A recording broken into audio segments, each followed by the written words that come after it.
마치겠습니다. 감사합니다. 네, 수고하셨습니다. 예, 업무보고는 대통령님께도 보고하셨던 내용이라 한 번 더 보시게 됐는데요. 몇 가지 좀 질문도 드리고 의견도 여쭙겠습니다. 최근에 있었던 일이라 국민들께서도 궁금해하실 것 같은데 지금 지난 전북에서 있었던 이 교통사고 현장에 출동했던 우리 이제 경찰관하고 소방관이 2차 사고로 고속도로 상에서 2차 사고로 이제 경찰관 한 분은 유명을 달리하셨고 지금 소방관 둘이 병원에 입원해 있지 않습니까? 이게 그래서 제가 이제 고속도로 그러니까 도로공사 이쪽하고도 다 같이 한번 매뉴얼을 손봐달라 했는데 소방도 지금 매뉴얼 정비를 하고 있습니까? 예, 지금 최근에 있었던 교통사고 현장에서 2차 피해에 대한 부분 때문에 기존에 저희가 대응 SOP 매뉴얼이 있습니다. 그래서 2차 피해에 대한 우려 때문에 즉각적으로 활동구역과 방호구역을 나눠서 방호구역 부분에 대한 SOP 보강을 즉시 조치를 했습니다. 그래서 고중량 소방차를 2차선, 2차 방호구역한테 보호막 역할을 할 수 있도록 그런 조치를 하도록 기본적으로요. 네, 그래서 즉각 SOP 조치 개정을 했다는 말씀을 드립니다. 네, 이번 사고의 경우에 이렇게 진입 램프를 통해서 올라왔는데 올라와서 바로 옆이기 때문에 뒤에다가 이제 방호 차량을 세우려면 이게 역주행을 해야 되는 상당히 좀 현장 여건이 좀 불리한 이런 여건이었던 걸로 보여요. 근데 그럼에도 그렇다고 해서 뒤에 경광 장치나 아니면 이제 방어 차량 이런 것들을 설치하게 한 이런 이 기준은 매뉴얼은 반드시 지켜져야 된다 이런 말씀을 드리고 그다음에 대개 이제 경찰 차량이 또 아니면 고속도로 순찰대 차량 이런 차량들이 와가지고 뒤에 방어를 해주겠지라고 하고 그냥 바로 소방관들이 투입될 수가 있습니다. 예. 근데 소방이 현장에 가장 먼저 갈 수도 있는 거잖아요. 예. 다른 순찰대나 경찰 도로공사 차량들이 도착하기 전에 만약에 소방이 먼저 가면 소방이 먼저 뒤에 방어 차량을 설치를 해야 된다. 예?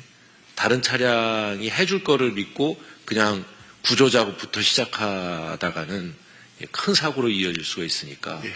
그 점을 좀 확실히 했으면 좋겠습니다. 예, 이번에 장관님 말씀 주신 대로 방호구역에 대한 구체적인 내용을 담아서 네. SOP에 담았고요. 그걸 또 현장에서 지켜지도록 또 교육도 병행해서 2차, 3차 피해 사례가 고속도로에서 발생하지 않도록 조치해 나가도록 하겠습니다. 그리고 도로공사와 경찰과도 적극 협조해서 네. 다수 사상자가 발생하는 교통 현장에서 그런 문제가 재발하지 않도록 조치해 나가도록 하겠습니다.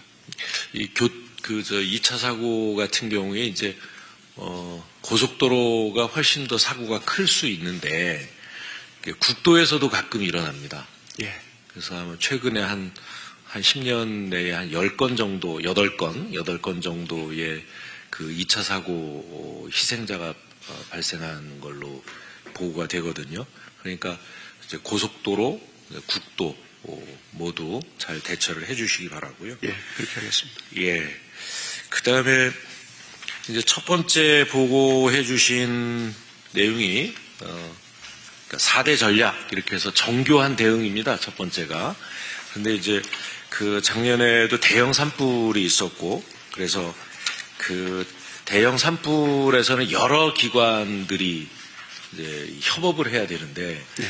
그 지휘 체계에 이 혼선이 있어서는 안 되지 않습니까? 그 예. 지휘 체계에 대해서는 잘 이 협의가 되었습니까? 예, 그 산림청과 소방청의 지휘체계 문제에 우려를 많이 하시는데요. 이번에 정부 차원에서 대형 산불 시에 이 지휘체계 일원화 관련해서 정리가 된 것 같습니다. 그래서 산불 초기에는 그 산림청 중심으로 헬기 중심의 공중작전을 하기 때문에 지휘체계는 산림청 중심으로 하지만 다만 요즘 이제 그 산불의 추세가 도시명 재난으로 확전되는 추세입니다. 그럴 때는 건축물 보호라든지 인명피해 보호를 위해서 소방에서 또 지상에서는 현장 주의 시스템을 가동을 해서 주의 체계가 또 소방 중심으로 움직일 수밖에 없는 그런 부분이 있습니다. 그래서 산림청, 지자체, 군, 경찰, 유관기관과 협업해서 초기에 산불도 적극적으로 대응을 하고요. 그래서 그 정부 부처 간의 그 모범적인 협력 모델로 좀 같이 성장시켜 가려고 합니다. 그리고 도시명 재난으로 확산되는 산불에 대해서는 소방에서도 노하우가 있기 때문에 적극적으로 그렇게 대응해 나가도록 하겠습니다. 그 이제 작년 말에 그러니까 10월 말경에 지휘 체계가 정비가 됐지 않습니까? 예. 이제 뭐 곧 아마 2월 말 정도서부터는 이 건조한 날씨 때문에 대형 산불이 우려가 되는데 그 전에 그 새로 이 협의된 그런 지휘 체계를 훈련을 해보지 않아도 될까요? 훈련 계획이 있습니까? 예, 훈련 계획이 예. 있습니다. 특히 네. 이제 그 산림과 인접해 있는 국가 중요시설, 사찰, 문화재 그런 시설 중심으로 유관기관 합동으로 산림청, 소방청, 지자체, 군 같이 새로운 지휘체계 하에서 훈련을 하고요. 유사시에 대비할 수 있도록 체제 정비를 하도록 하겠습니다. 그다음에 또 이번에 소방청에서는 산불이 났을 때 지금까지는 이제 아까 말씀하신 것처럼 그러니까 그러니까 이 시가지나 아니면은 민가 이런 시설물로 번지는 것을 막는데 주로 주력을 했다면 이제는 산불도 이제 뭐 헬기뿐만 아니라 이 진화대가 진입해서 소화 작업을 하겠다. 예. 그런 진화대를 새로 만들었습니까? 특히 이제 강원도, 경북, 경남은 특수 산불 대응단이 만들어져서 조직이 운영이 되고요. 산불 대응단. 예, 그렇습니다. 그리고 중앙 119 구조본부에도 각 권역별로 산불 대응단을 만들었습니다. 그래서 산림청과 협업해서 산불 진화에 대응해 나갈 생각입니다. 기왕 산불 얘기가 나왔으니까 그런데 우리 소방 헬기도 투입이 되잖아요. 그렇습니다. 근데 소방 헬기는 평상시에는 산불 안 났을 때는 구조 헬기로 사용이 되니까 거기에 이제 아까 EMS 시설이라든가 예. 이런 긴급 의료 시설 이런 것들을 장비하고 있어서 그러니까 물동이를 달고 그걸로 이제 진화 작업에 투입이 되지 않습니까? 그렇습니다. 이 물동이가 용량이 크질 않아서 예. 진화에 좀 한계가 있는데 그 안에 헬기 안에 물탱크를 설치한 그런 헬기도 이렇게 평상시에는 인명구조에 쓰다가도 산불이 나면 그 안에 물탱크를 설치할 수 있게 그렇게 좀 디자인을 새로 한 헬기 같은 거 도입 계획이 있습니까? 소방 헬기는 다목적 헬기로 이제 운영을 하는데요. 산불 다발기에는 배면 물탱크를 저희가 장착을 해서 산불 진화용 헬기로 투입될 수 있도록 일부 그렇게 운영을 합니다. 그런데 비용이 좀 들어가고요. 일부 저희가 32대 중에 제가 지금 정확한 데이터는 없지만 경북하고 경남하고 강원 쪽에는 그리고 중앙119 구조본부 헬기 일부는 배면 물탱크를 화재 다발기에 산불 다발기에는 미리 장착을 해서 신속하게 배면이라는 게 무슨 뜻이죠, 이게? 헬기 바닥 부분에 물탱크를 장착하는 미리 설치 설치하는 장비입니다. 네. 예.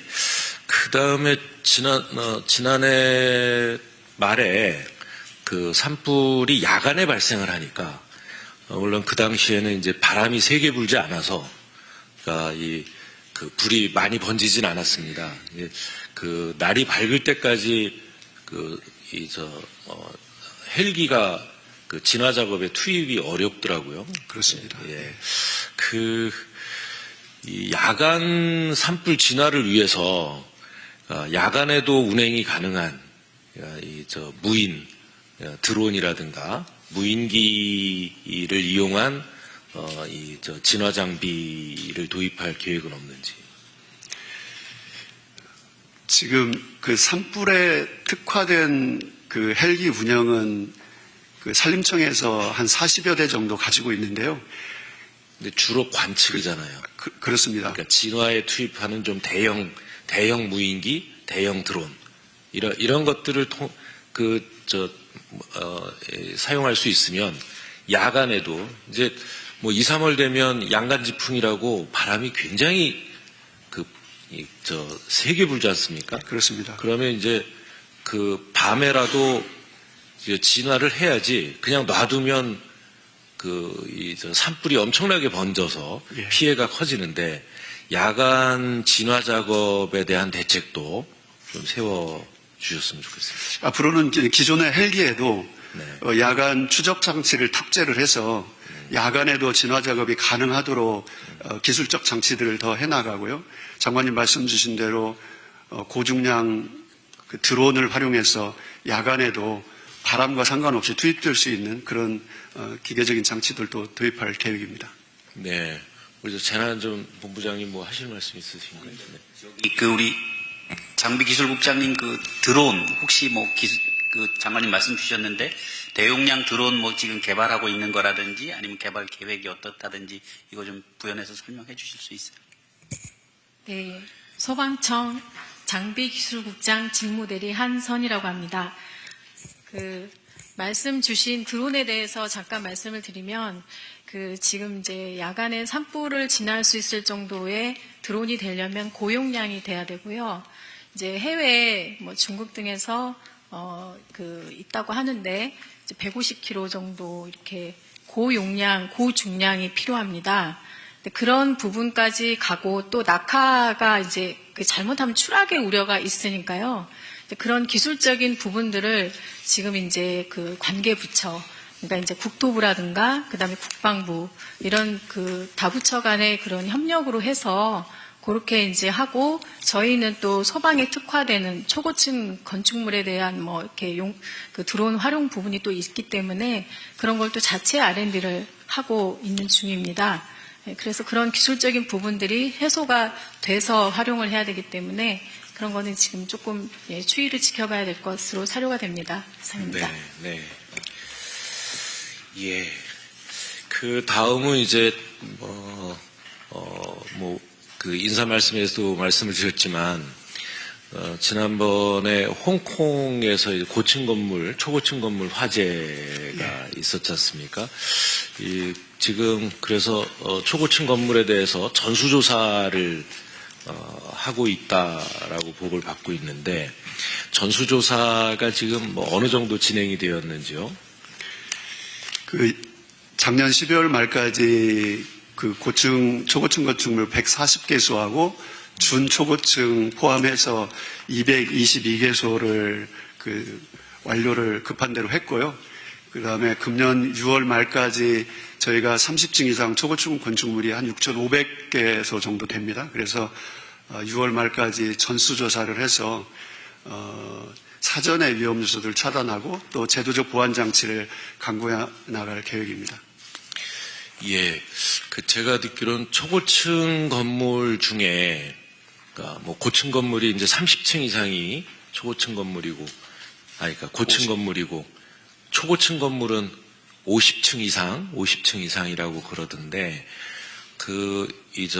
홍콩에서 화재가 난 건물처럼 외장재가 이제 난연성이 아닌 가연성 소재를 사용한 초고층 건물들도 있다고 그래요. 그게 한 몇 채 정도 되죠? 저희가 지금 조사해 보니까 그 외장재 규제가 들어오기 시작한 게 2012년도거든요. 네, 네. 2012년 이전에는 그 규제가 안 됐습니다. 그래서 가연성 외장재로 닫혀 있는 건물들을 보니까 한 101개소 정도 네, 네. 그렇게 돼 있는데요.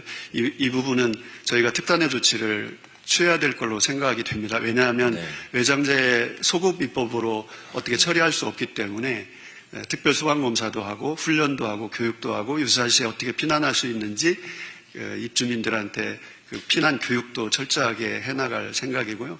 그 101개소 관할 소방관서에서는 특별하게 관리할 수 있도록 조치를 했습니다. 이거는 어디 화재예방국장의 소관이십니까? 이게 특히 이제 50층 이상 초고층 건물도 그 중에 101개소 중에 그 있지 않습니까? 이게 네. 뭐 한 열 몇 개 정도 있다고 그래요. 18개인가? 그런데 그런 건물에 대해서는 외장재를 그 발화 가능성이 있는 또는 이 방화 가능성이 있는 이런 저층부라든가 아니면 무슨 그 조명 설치되어 있는 주변이라든가 이런 전기 장치가 있는 이런 주변 같은 데라도 난연 소재로 바꾸라고 해야 되지 않겠습니까?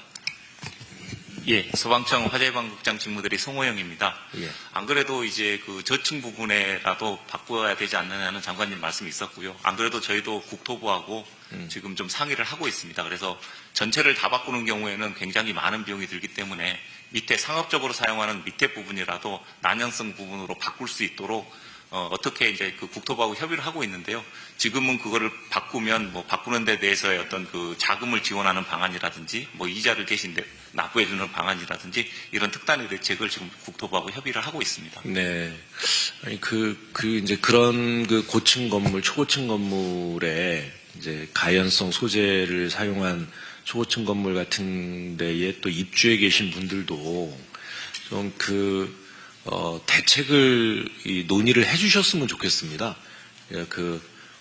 관리 주체들도 있을 것이고요. 그런데 협조를 좀 요청을 해서 건물주가 적극적으로 나서지 않으면 이게 이제 소재를 바꾸는 게 아무래도 비용이 들어가니까 쉽지 않습니다. 이게 저희가 공공기관, 그러니까 국가나 정부에서 요청한다고 다 바로바로 하질 않기 때문에 그 안에서도 좀 여론을 만들어 주시고 그래서 이 대형 화재를 미리 예방할 수 있도록 그렇게 잘 이 협의를 해 줬으면 좋겠습니다. 예, 알겠습니다. 예.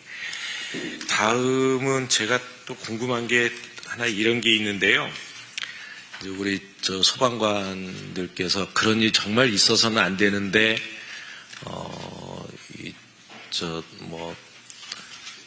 구조 활동을 하다가 희생이 되시는 분들도 있고 또 실제로 보면 지난번 이제 이태원 참사라든가 이런데 정말 처참한 그런 광경들을 보면서 이 사고 대응을 하고 구조 활동하고 또 수습도 하고 이러다 보니까 이 마음 상처가 커서 또 제주 항공 참사 여기도 또 대단히 정말 이 험한 현장이었다고 그럽니다. 그게 마음의 상처 때문에 또 이 스스로 목숨을 끊는 그런 일도 있었지 않습니까?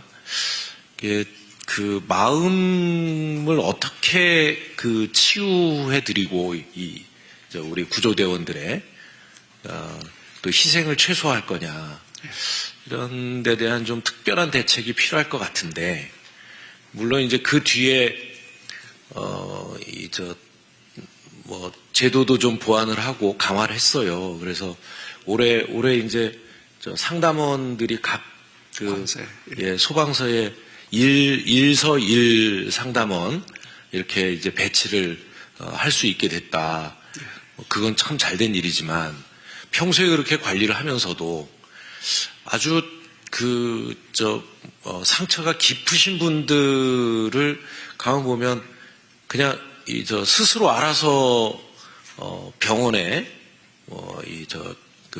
정신과 전문 병원이라든가 이런데 스스로 알아서 다니게 하고 그렇게 하는데 뭐 비용 발생하는 것 정도를 지원하는 이런데 그치고 있단 말이에요. 그러니까 뭐 일이 바빠지고 뭐 교대해야 되고 피곤하고 힘들고 이러다 보면 그냥 소홀해지고 스스로 정신 건강을 관리하는데 좀 소홀히 하다 보면 그 병이 깊어진단 말입니다. 그래서 우리 무슨 마음 건강센터 같은 거를 좀 특별한 시설들을 좀 만들어야 되지 않겠습니까? 예, 장관님 주신 정말 크게 공감하고요. PTSD가 심도가 깊은 직원들이 사실은 지속적으로 치료 단계까지 가야 되는데요. 예. 실효적인 대책들이 좀 필요해 보입니다. 근데 우선적으로는 정부에서 한 2배 이상 마음 건강 관리 사업비로 한 150억 정도 투자를 해서 금년부터는 조금 나아지긴 하는데요. 좀 더 확대를 해야 된다고 생각을 합니다. 말씀하신 대로 마음건강센터를 각 시도별로 만들어서 대원들이 접근성을 좀 높이고 그리고 상담도 상시적으로 받을 수 있는 체제 네. 그리고 치료까지 가는 체제를 생애 전주기로 임용부터 퇴직까지 체계화해서 지속적으로 이렇게 관리 체계를 만들어 가려고 노력을 하는데요. 여러 가지 뒷받침이 많이 필요해 보입니다. 저도 열심히 노력해 보겠습니다. 예. 그다음에 그것뿐만 아니라 뭐라고 그럴까요? 이렇게 마음 치유원, 치유 공간 이런 걸 좀 자연 풍광도 좋고 이런 데서 좀 여유 있게 일정 기간 좀 생활을 하면서 그러면서 이제 스스로 이겨낼 수 있게 도움을 주는 그런 시설도 좀 필요하다. 맞습니다. 그다음에 그런 시설을 만드는데 시간이 또 걸리지 않습니까? 건물도 있어야 되고 시설 갖추려면 그럴 때에는 그때까지 기다리지 마시고 가면 보면 기업이라든가 아니면 학교나 이런 데에서도 그런 마음 건강원 같은 거를 만들어서 운영하고 있는 데가 있습니다. 예. 그런 데를 좀 임대를 해서라도 우리 소방관들 그러니까 심리적 고통 때문에 힘들어 하시는 분들 좀 치유 프로그램을 운영을 해보면 어떠냐. 예, 장관님, 민간에서 운영하는 치유센터하고 협업을 해서 네네. 우선은 거기를 적극 활용할 수 있도록 네네. 금년도에도 한번 조치를 강구해 나가도록 하겠습니다. 예. 그래 주시면 고맙겠습니다. 그리고 이제 또 우리 순직하신 이제 소방 공무원들과 또 유가족분들이 계십니다. 이제 순직하신 분들을 저희가 잘 모시고 이렇게 추념을 해야 되는 것뿐만 아니라 그러려면 이제 또 유족들도 좀 부족함 없이 우리 가족 남편 아빠 엄마가 우리 공동체의 안전을 위해서 열심히 최선을 다하다 희생되셨다라고 하는 것을 자부심을 가지고 살아갈 수 있게 소방청에서는 그런 뭐라 할까요? 이렇게 지원 사업 또 그러니까 추념 사업 이런 것들을 적극적으로 또 좀 대대적으로 할 필요도 있습니다. 예. 앞으로의 계획이 있으시면 좀 말씀을 해주실까요? 예. 순직자 예우에 대한 메모리얼 데이 행사가 매년 있는데요. 지금 전 국민들이 좀 참여하는 행사가 아니고 좀 지역적으로 이렇게 좀 작게 행사를 치릅니다. 그래서 순직 소방관들에 대한 예우는 국민들한테 생명 존중 문화를 확산시킬 수 있고 또 유가족들에 대한 예우하고 연결되어 있는 거기 때문에 금년도는 좀 크게 행사를 해서 그분들이 자부심을 느낄 수 있도록 가족들이 느낄 수 있도록 그렇게 할 계획이고요. 또 실제 필요한 유가족에 대한 생계 지원이 현실적인 문제입니다. 그래서 이 부분을 어떻게 할지 지금 고민을 하고 있는데 국립소방병원이 개설이 되면 거기서 이제 위탁 운영하는 매점 같은 부분들이 있습니다. 그래서 우선적으로 유가족들에게 도움을 줄 수 있는 저희가 할 수 있는 영역 내에서 그런 부분들을 직접적인 생계에 도움이 될 수 있는 또 취업 알선 포함해서요 적극적으로 하도록 하겠습니다. 그래서 순직 소방공무원에 대한 예우와 또 가족들에 대한 그 생계 지원 사업을 구체적으로 좀 금년도에는 좀 박차를 가하도록 하겠습니다. 네. 예, 또 잠깐 제가 한두 가지만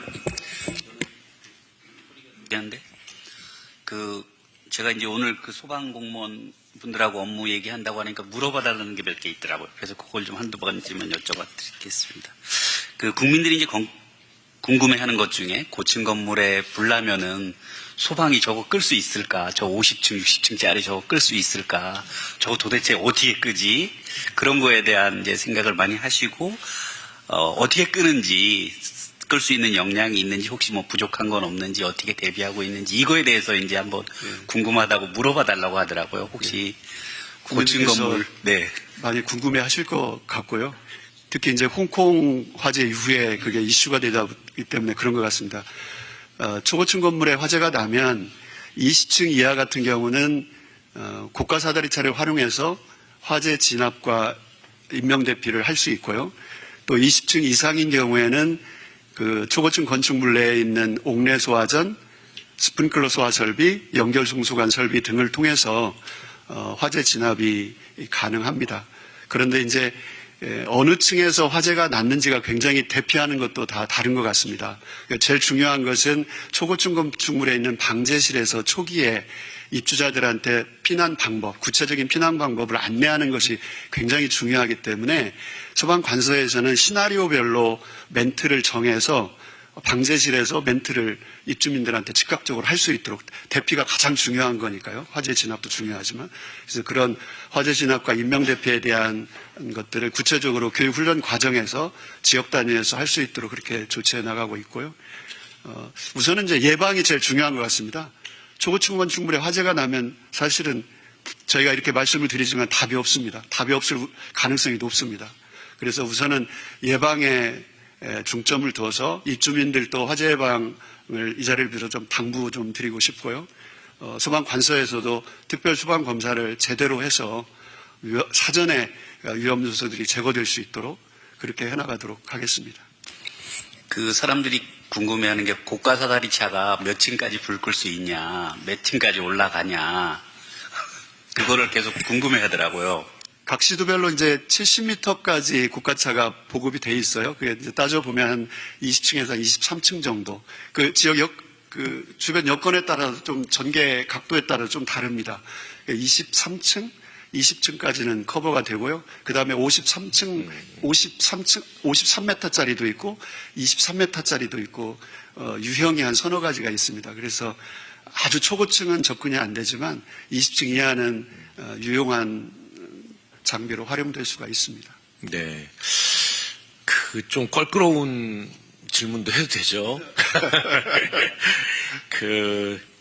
이제, 화재 구조나 화재 현장 접근할 때 보면 요즘 이제 이면도로 골목 같은데 그러니까 주차 차량 때문에 곤란이 많이 발생하지 않습니까? 현장 접근을 못 하는데 이게 뭐 1, 2분만 늦어져도 이제 생명이 위험해질 수가 있는데 국민들께서는 그렇게 생각하시는 것 같아요. 이렇게 뭐 불법 주정차되어 있는 차량이 있으면 그냥 확 밀고 가버리지 그러냐.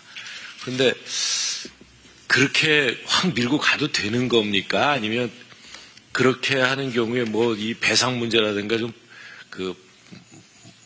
좀 심각한 문제가 또 발생할 수 있는 건가요? 지금 이제 주택 이면도로에 그 불법 주정차 문제가 상황이 발생하면 좀 사실 심각합니다. 골든타임하고 연결이 되어 있기 때문에요. 근데 주차 공간의 부족 문제가 우선 근본적인 것 같습니다. 그런데 상황이 발생하면 지금 법적으로 강제 집행을 해서 네. 불도저처럼 밀고 들어가도 될 수 있도록 그렇게 조치가 됐고요. 법적으로는 가능하다. 네, 그렇습니다. 그래서 예. 제천 스포츠센터 화재 이후, 그러니까 17년 12월 이후에 18년도에 법 개정이 돼서 강제적으로 그렇게 적법하게 네. 밀고 들어가도 되는데 그거에 대한 보안 장치도 다 되어 있습니다. 그런데 이제 실제 직원들은 민원 부담에 대한 그 부담 때문에 실제 그렇게 못 하는데요. 앞으로는 이 문제를 해결하려면 그 법대로 정말 급한 상황이면 특단의 조치로 강제 집행을 해서라도 밀고 들어가서 현장에 접근할 수 있도록 그렇게 해 나갈 거고요. 이 부분은 그 법 집행을 좀 강력하게 해서 주택 이면도로의 불법 주정차 문제를 해소 나갈 수 있도록 그렇게 하겠습니다. 네. 우리 119 대응국장님 옆에 계신데요. 이런 경우에 119 상황실에서 대개 보면 출동하는 차량의 카메라를 통해 가지고 현장을 보고 있지 않습니까? 네, 119 대국장 박근호입니다. 출동하는 차에 카메라가 다 설치되어 있는 건 아닙니다. 아니, 지휘차라든지 지휘 차량이나 뭐 이렇게 그 상황을 보고받을 거 아니에요. 예. 이게 현장에서 소방관들이 아까 말씀하신 그 민원 부담이나 이런 것 때문에 선뜻 판단을 못 내리고 그럴 때는 119 상황본부에서 판단을 해서 지금 안 된다, 빨리 들어가라, 예? 밀고라도 들어가라, 이런 거를 명확하게 지시를 해주셔야 되는 거 아닐까? 네, 장관님 말씀하신 것처럼 현장에 있는 대원들 입장에서는 차후에 발생할 수 있는 민원이라든지 이런 것 때문에 좀 소극적으로 할 수 있는 부분이 있습니다. 그런 거에 대해서는 상실이라든지 지부가 적극적으로 개입해서 하는 게 좀 활성화시킬 수 있는 방법이라고 생각합니다. 그러니까 일선 소방관들이 자기 책임을 져야 되는 이런 부담을 좀 덜어주시라, 이런 당부를 드리고 싶고요. 그 다음에 또 하나는 이제 소상공인 자영업자 뭐 이런 분들이 이제 소방 점검을 너무 자주 오는 거 아니냐, 뭐 이런 민원이 많다고 그래요. 아니 근데 또 화재를 예방해야 되는 거고, 그러니까 철저하게 예방을 해야 되는 거니까 화재 점검을 해야 된단 말이죠. 왜 이걸 부담스러워 하실까? 이제 혹시나 해서 드리는 말씀이에요. 혹시 이 소방 점검 나온다, 그러면은 지금도 소상공인 자영업자들은 뭔가 봉투 만들어 놓고 계시는 분들이 있나요?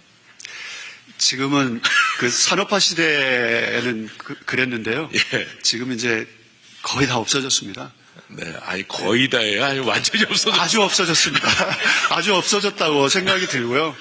그런 부분은 그 제도적으로도 또 여러 가지 현장에서 이제 그런 문제들은 발견되지 않고 있고, 그런데 이제 소상공인들 입장에서는 참 어려움이 좀 있는 것 같습니다.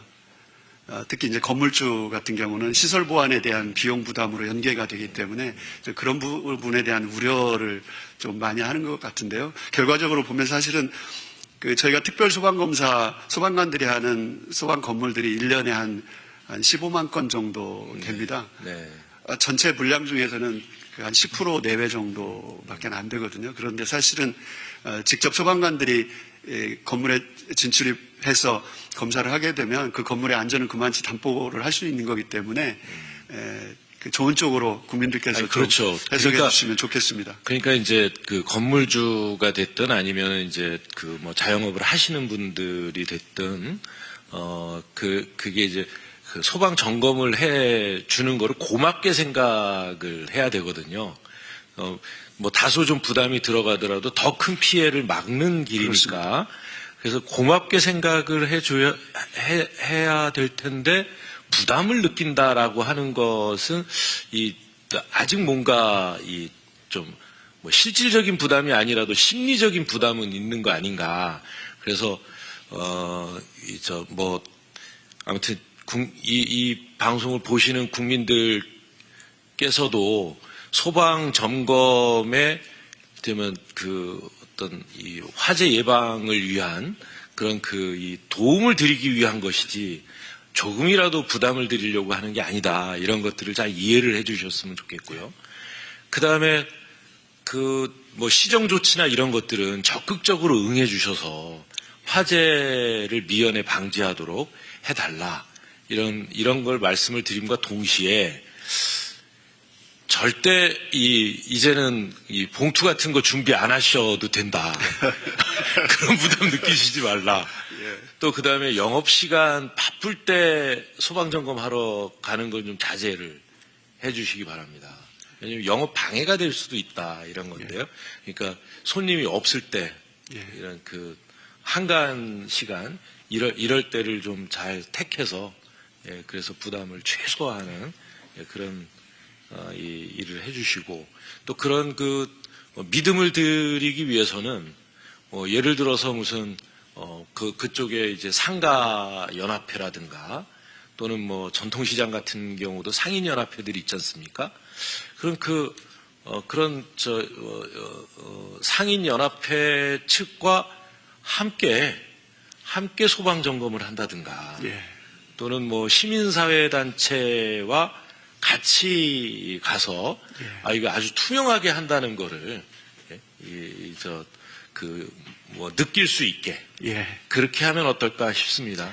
그런 것들. 장관님 말씀 주신 대로 유념해서 현장에서 그게 작동될 수 있도록 메시지 전달할 수 있도록 하겠습니다. 사실은 수요자 중심으로 소방관 중심이 아니고 상가 입주민들 입장에서 한번 고려해서 소방 점검을 좀 섬세하게 할 필요는 있어 보이는데요. 그런 부분들을 좀 재강조해서 현장에서 소방 점검이 그렇게 이루어질 수 있도록 하고 말씀 주신 대로 과거의 그런 관행들이 근본적으로 없어질 수 있도록 현장 다시 한번 체크하도록 하겠습니다. 저는 궁금한 걸 다 여쭤봤는데. 잠깐 제가 한 가지만 더, 현장에 가보면은 배터리가 설치되어 있는 차량용 화재, 배터리 이런 것도 이제 화재 났을 때 어떻게 불 끄냐 이렇게 하는데 얘기하는 게 인증받은 소화기가 없다. 지금 설치해놨는데 다 인증받은 게 아니고 그냥 자기들이 임의로 설치했다. 이런 것들이 많이 있는 것 같습니다. 이게 이제 앞으로 우리나라만의 문제는 아닌 것 같고 전 세계적인 문제인 것 같은데 지금 배터리가 만약에 이제 배터리로 인해서 차량이 됐던 여러 가지 이제 화재가 났을 때 지금 현재 인증받은 소화기가 있는 건지 아니면 없다면 언제까지 개발하려고 하는 건지 아니면 국민들께서 만약에 배터리 관련해서 아파트 관리자라든지 건물 관리자들이 소화기를 비치한다면 어떤 걸 어떻게 해야 되는지 그거에 대해서도 좀 한번 말씀해 주시면 좋을 것 같습니다. 저희가 이제 R&D 사업을 통해서 리튬 배터리에 대해 적응성 있는 소화기를 개발을 했습니다. 2개 업체에서 개발을 했고요. 아직은 이게 지금 일부 상용화 단계까지는 시장에 지금 깔려 있는 것 같지는 않습니다. 그래서 리튬 배터리, 소형 리튬 배터리 적응성 있는 소화기는 개발됐다는 말씀을 드리고요.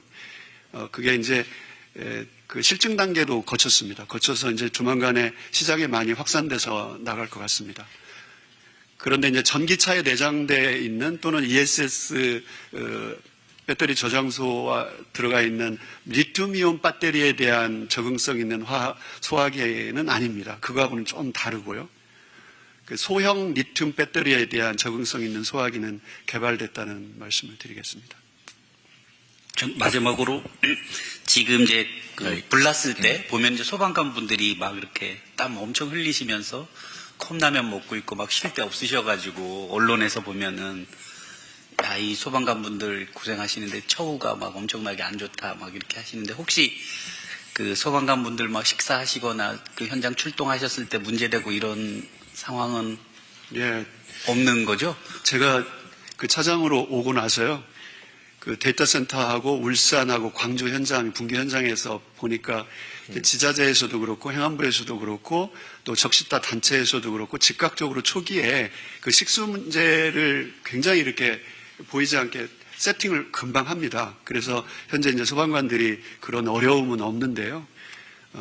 또 혹시 좀 살펴보겠습니다. 우리 차관님께서 또 그런 부분을 또 듣고 말씀을 주신 것 같아서 혹시 그런 부분이 있는지 다시 한번 또 현장 발생하면 현장에서 그 직원들의 애로사항이 생기지 않도록 이렇게 좀 챙겨보겠습니다. 예, 그 전기차 화재 문제에 대해서도 저도 질문을 할까 했는데 이따가 소방안전기술원 보고할 때 그때 한 번 더 짚어보기로 하고 좀 준비를 해주세요. 이왕 또 말씀이 나왔으니까 우리 네, 안전예방 실장님, 예. 네, 장관님, 안전예방 정책실장입니다. 장관님, 아까 말씀 주셨던 소방관 마음치유 지원과 관련해서 저희 안전문화운동협의회라고 해서 공기업과 민간 기업들이 참여하고 있는 협의회들이 있습니다. 저희가 그 협의회랑 좀 협의를 해서 저희가 현재 되기 전에라도 제가 지원할 수 있는 부분들이 있는지 좀 저희가 확인을 해보도록 하겠습니다. 그래서 소방청은 협의해서 하도록 하고요. 그리고 연말에 저희가 또 순직 소방공무원과 유가족 예우 관련해서도 저희가 매년 연말에 안전가족분들, 그래서 지방정부, 소방, 경찰, 해경, 산림청의 분들을 초청을 해서 안전동행 행사가 있습니다. 거기에서도 제가 그동안 유공자만 했었는데 이런 분들에 대한 것까지 저희가 포함해서 준비를 하도록 하겠습니다. 예. 그렇게 해주시고요. 시간이 조금 남았는데 한 가지만 더. 우리 노후 아파트들 때문에 이제 스프링클러 의무화되기 이전에 설치된, 그러니까 건축된 노후 아파트들 문제가 있지 않습니까? 얼마 전에 그래서 이제 우리 어린 아이들이 화재 현장에 있다가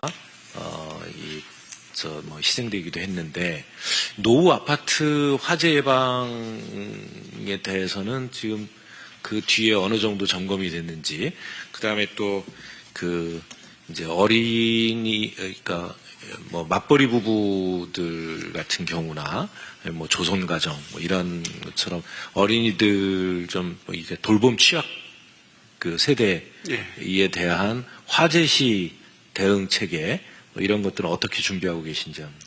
예.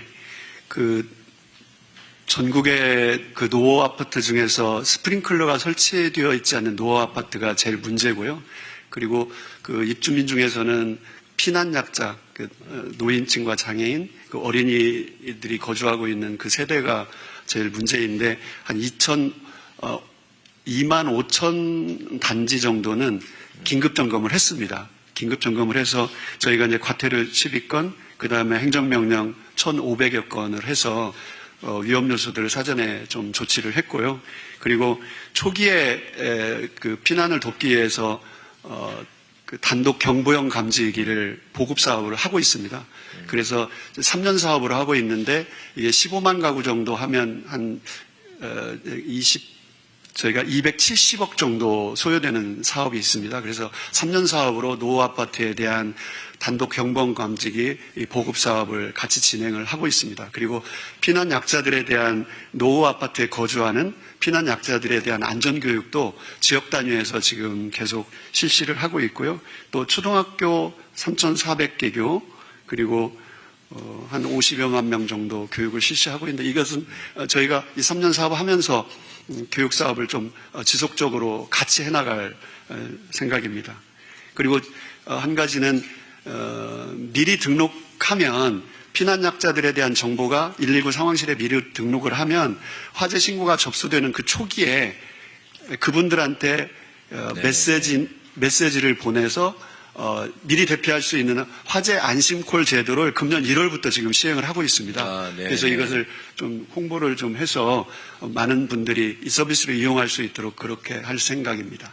아니, 이 기회에 좀 확실하게, 그냥 안심콜 이렇게 이야기하면 어디에 어떻게 연락해서 이 신청을 해야 되는지 이런 걸 잘 모르실 테니까. 네네. 어느 분이 확실하게. 화재 안심콜은요, 상황실에서 운영하고 있는 플랫폼인데요. 인터넷에 들어가셔서 본인의 개인정보들을 입력을 해서 신청서에 개인정보를 입력을 하면 그 상황실에서 그 개인정보들을 플랫폼 안에서 관리를 합니다.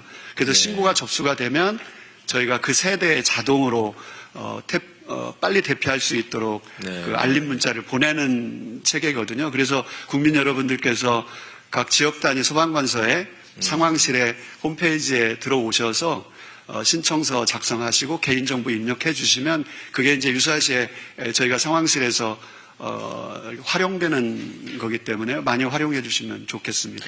청장 대행님, 이게 그 노인, 그 다음에 어린이들, 그리고 이제 장애인, 이분들이 이제 그런 그 인터넷 들어가가지고 하고 뭐 이런 것들이 잘 못하실 수 있습니다. 우리 본부장님 지방자치실에 자치혁신실에 말씀하셔가지고 지금 각 지역의 통장들을 통해서 그 자기 지역 안에 이런 취약 세대가 어느 정도 있는지 그런 그러니까 위급한 상황에서 우선 대피를 시켜드려야 되는 그런 세대가 어느 정도 있는지 좀 파악을 해서 그분들이 신청할 수 있도록 좀 안내를 장관, 조금만 더 말씀드리면, 이제 우리 소방청장께서 말씀하신 것은 일반적으로 개인이 했을 때 이런 말씀이시고요. 지금 장관님 말씀하시는 아파트 단지 내 취약계층이라든지 이런 거는 아파트 관리사무소 아니면 관련되는 기관이나 단체들이 한꺼번에 이렇게 좀 모아서 신청서 같은 걸 접수해서 하는 방법으로 저희들이 진행하고 있고 조금 더 홍보해갖고 적극적으로 하겠습니다. 정말. 행안부하고 같이 그렇게 해서 좀 활성화시킬 수 있도록 하겠습니다. 힘을 모아서 해야죠. 예. 네, 알겠습니다. 네, 이것으로 소방청 업무보고를 잠깐만요. 어디 계셔? 현장정보 사회재난 시장입니다. 한 가지만 사회재난 좀, 시장 말씀. 네, 국민들이 굉장히 관심을 많이 하는 부분인데 보고서에는 큰 내용이 좀 없어서요. 119 뺑뺑이 소위 언론에서 굉장히 많이 나오는데 국민들이 걱정이 많습니다. 그 부분에 대해서 소방청 입장에서 어떠한 그 방지 대책을 지금 하고 있는지에 대한 부분을 국민들한테 알려드리는 게 좋을 것 같습니다. 지금 좀 말씀해 주시죠. 사회전화 시장님이 너무 무거운 저희 이 문제 그 병원 전 단계 응급의료체계 개선을 위해서 총리실 주관으로 지금 그 회의를 계속하고 있고요. 어느 정도 지난주에 국무조정실장님하고 복지부 장관님하고 저하고 이 문제를 논의를 했는데요. 우선은 그 복지부에서 운영하는 광역 상황실이 있는데 특정 지역에서 특정 기간 동안에 시범 운영을 하도록 했는데 중증 응급 환자 프리케이타스라고 하는데요. 1단계, 2단계에 해당하는 환자인 경우에는 시범 운영 기간 동안에 광역 상황실에서 병원을 선정되면 구급대원이 응급 환자를 병원에 빠르게 이송하는 그 부분 트랙이 하나 있습니다. 그리고 또 한 가지 트랙은 지금 소방에서 적극적으로 하고 있는 건데요. 심근경색, 그리고 뇌졸중, 중증 외상, 심정지 환자, 이 4대 중증 외상 환자에 대해서는 병원 선정할 시간이 없습니다. 그래서 구급대원들이 갖고 있는 그 이송 지침, 프로토콜이 있는데 거기에 정해져 있는 병원에 즉시적으로 통보하고 가는 구조를 만들어야 4대 중증 응급 환자에 대한 골든타임이 확보가 될 수 있습니다. 근데 이것은 지역 단위에서 본부장, 소방서장, 응급의료기관의 병원장들, 그 다음에 도 단위에, 시도 단위에 있는 복지부 담당하는 분들하고 협의체에서 지역 응급의료기관 협의체에서 이런 부분들이 논의가 되어야만 됩니다. 그래서 지금 대구하고 인천은 실질적으로 그렇게 지금 중증 응급환자에 대한 이송체계가 잘 돌아가고 있고요. 이것을 벤치마킹해서 좀 확산해서 다른 시도에도 4대 중증 응급환자는 1차적으로 미리 선정된 병원에 구급대원이 통보하고 가면 병원에서 수용하고 또 병원에서 최종 진료가 안 되면 2차 병원으로 전원을 하는 그 전원 부분까지 지금 논의를 하고 있는데 이게 좀 어려움이 많습니다. 복지부하고 같이 해야 되는 문제고요. 그래서 그 소방청과 복지부에서 중증 응급 환자에 대한 응급의료체계 개선을 위해서 제도적인 것을 포함해서 실질적으로 지역에서 돌아갈 수 있도록 지역 단위에서 작동될 수 있도록 지금 하고 있다는 말씀을 드리고 조만간에 정부 차원에서 이 부분을 정리해서 발표를 할 예정입니다. 이게 왜 문제가 되냐면은 이전에는 응급실에 환자가 하면 무조건 받아야 됐지 않습니까? 의무적으로 병원이. 근데 코로나 때 코로나 병상 체크하느라고 미리 이송하기 전에 병원에 뭐 병상이 있느냐, 감염이 전문 인력이 있느냐, 전문의사 있느냐, 이런 것들을 이제 물어볼 수 있게 그렇게 이제 제도가 바뀌어서 그럼 병상이 없다 그러면 다른 데를 찾아보는 이런 게 이제 제도에 들어오다 보니까 문제가 됐거든요. 그러니까 이거 제도 개선을 빨리 해야 됩니다. 그래서 전염병 상황이 아니면 이전 체제로 돌아가야 됩니다. 예, 그 법적으로 개정 방안을 정리를 해서 그 행안부로 보내주시면 고맙겠습니다. 적극적으로 복지부하고 하겠습니다. 협의를 하겠습니다. 알겠습니다. 예. 네, 진행에 미흡한 점 죄송합니다. 더 이상 질문이 없으시면 소방청 업무 보고를 마치도록 하겠습니다. 지금부터는 소방청 산하기관 5곳에 대한 업무 보고가 있겠습니다. 보고는 한국소방산업기술원, 한국소방안전원, 대한소방공제회, 소방산업공제조합, 한국소방시설협회 순으로 진행하겠습니다. 먼저 한국소방산업기술원의 업무 보고가 있겠습니다. 네, 한국소방산업기술원장 김창진입니다. 업무 현황 보고 드리겠습니다. 저희 기술원은 소방산업의 진흥에 관한 법률에 근거하여 설립된 소방청 산하 공공기관입니다.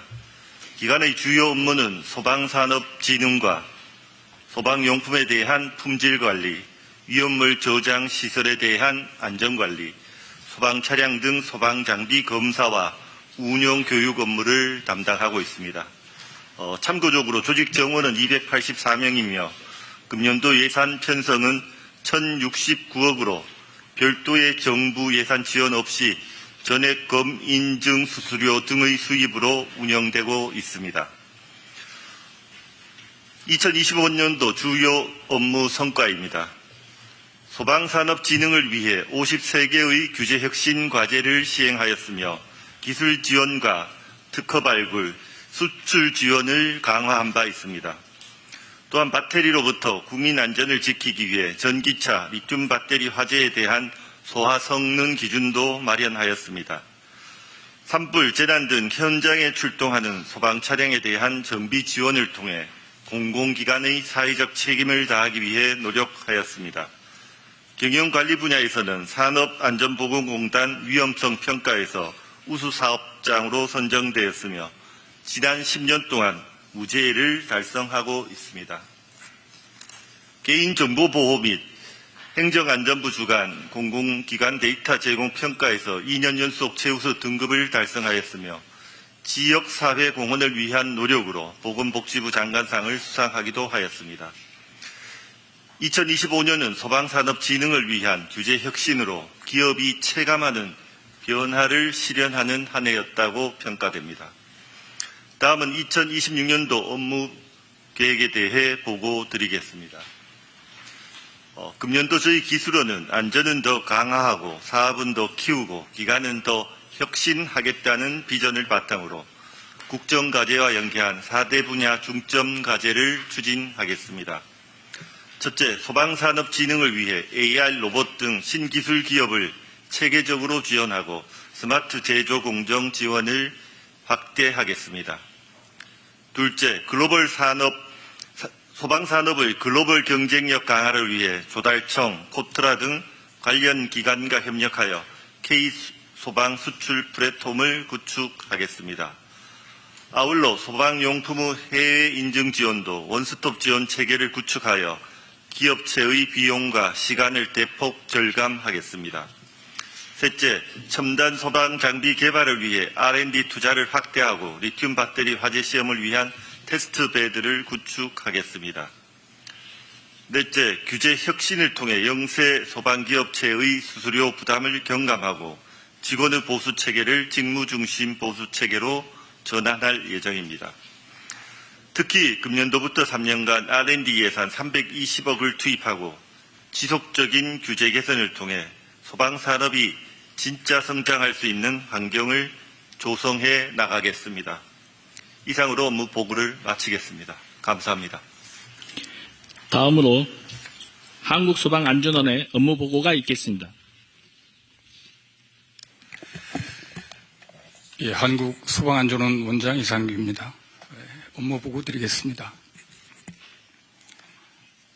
소방안전원은 1980년 사단법인 안전협회로 설립되었다가 2018년 안전원으로 전환하였으며 소방안전 전문 인력의 양성과 보수 교육을 주된 역할로 수행하고 국가 주요 시설물 등에 대한 소방안전 진단과 홍보 활동을 병행하고 있습니다.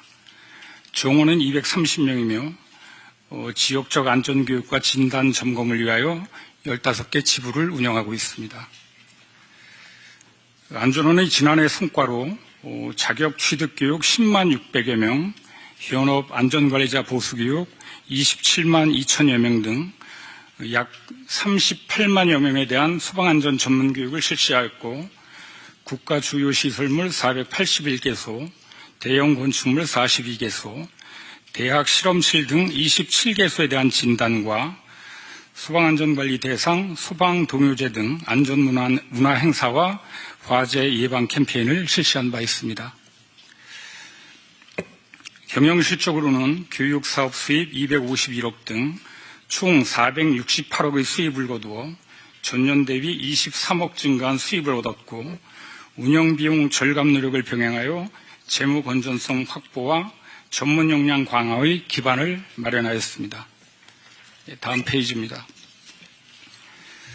2026년 올해 안전원은 먼저 내실 있는 교육을 위하여 안전관리자 9만 7천여 명의 신규 양성 과정에는 사고 대응과 훈련 실습을 중점 강화하겠으며 보수 교육 과정은 시설 특성에 맞는 예방, 피난, 대응 교육이 되도록 교육 과정을 설계하고 아울러 경남 지부 신축 등 시설 보강, 교수 강의 역량 향상, 교육 기자재 확충 등에도 힘쓰겠습니다. 다음으로 국가 주요 시설물 등 취약 시설에 대한 점검에는 시설 관계자의 참여를 유도하여 시설물의 안전관리에 대한 이해를 높이고 위험 요소를 철저히 적출 제거함으로써 소방안전의 신뢰성을 확보하겠습니다. 아울러 119 동요대회, 소방 표 포스터 공모전, 소방관리 대상, 119 안전캠프, 화재 예방 캠페인 등 소방 홍보 활동이 소기의 성과를 거둘 수 있도록 업무 추진에 만전을 기하겠습니다. 안전은 지난해의 업무 중점이 내부 전문 역량의 점검과 강화였다면 금년에는 수요자 요구를 반영한 안전원의 서비스 품질 향상이 되도록 노력하겠습니다. 이상 보고를 마치겠습니다. 다음으로 대한소방공제회의 업무 보고가 있겠습니다. 대한소방공제회 보고 드리겠습니다. 이사장